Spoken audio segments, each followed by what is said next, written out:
In this edition of Twin Reel Game Reviews, we'll be taking a look at the Enchanted edition of Trine by Frozenbyte.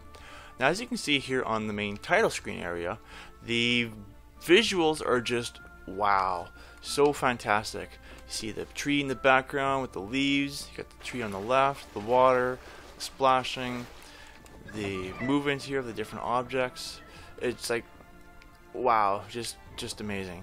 And the music in the background, so soothing, definitely sets the mood for such a wonderful experience. Now, one issue I do have, which I will show you in here, is that the swinging, as you can see here, it swings through objects. Like if it's the guy or the character, then you can't go through it obviously. But if you get under it with your rope, then there are places where you can swing through a lot of different stuff. Because the rope can be quite long at times for letting you swing through things. And another small gripe is if you were to say go into the main menu quickly and you say looked at something and jumped out, boom, you saw the flashing white light there, now the background music is gone. And to get the background music back, it'll either take a minute or two for it to kick in, or you have to go to a different part of the screen that will change the music on you, and then the music comes back. And so let's get into the actual game here so you can hear some of the awesome narration and voice acting. So let's go ahead and start that. Fear had found a comfortable place in our heroes' hearts.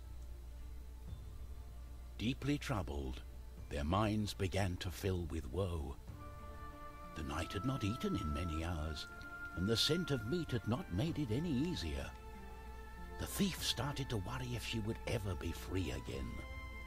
And the wizard, well, he was concerned that they would never find the other artifacts to break the Trine's spell. Though truth be told, he didn't mind having some company that stuck with him for more than an hour. Fear not, I shall lead the way. I wish there was more light. Like I said, the voice acting, fantastic job. I'm very pleased with that. I'm also happy, like I say, with the visuals of the levels. They make for an awesome experience. I was very happy to be able to play this game. Now, some of the issues, like you saw there, was the rope swinging. For whatever reason, it sends you through objects, or the rope does. Then other issues would be some of the physics, though. Like the animations for the objects were fine, but the animations for the character here, it doesn't really feel overly smooth. You can see he's got like a kind of like a super jump type of feel there, and then when you go to get through certain areas, then you have trouble getting onto platforms at times, or you get onto them but then you kind of fall off of them. It makes it very arg feeling at times, but you know, it's not too bad. It's just a little bit of an annoyance. And another issue for me, as you can see, there is the flame on my flaming arrows. Right now it's on the bow, but as soon as you start jumping, the flame is like playing catch-up mode or something, so it's not actually staying on it like it should be and following it properly. And so that's another issue with me. And another gripe, unfortunately, is going to be the skeletons and the way they don't seem to move very naturally.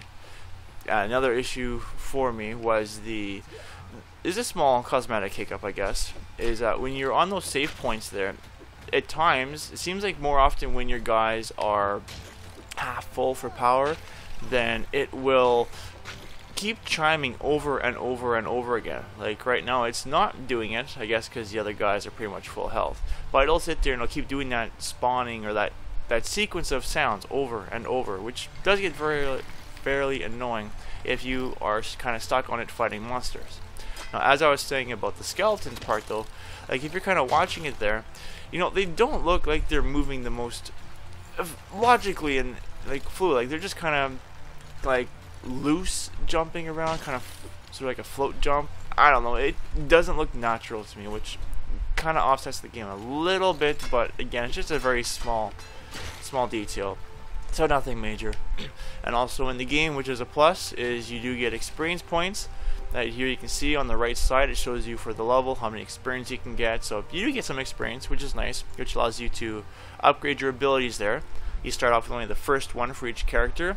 You find the other ones in treasure chests, and you don't have enough experience points to unlock all the items, so you do have to think as to which items you really want to be unlocking and which ones you can handle just having the basic version of. And then there's also items that you find in the game as well that will help boost a bit of health or defense. Like I'll quickly show you here. See, I got a variety of items, and I'm not going to go over all of them, so you can figure it out when you pick up the game yourself. But yeah, I've really been enjoying this game. Very pleased. I definitely can't wait to play the second one. I haven't actually played that one yet. And so, all in all, and yeah, it also reminds me a bit of the Lost Vikings because of the whole 3-person swapping out team. And so that was pretty interesting. But again, all in all, very pleasant experience. I would rate this an 8 out of 10. And that's it for this review.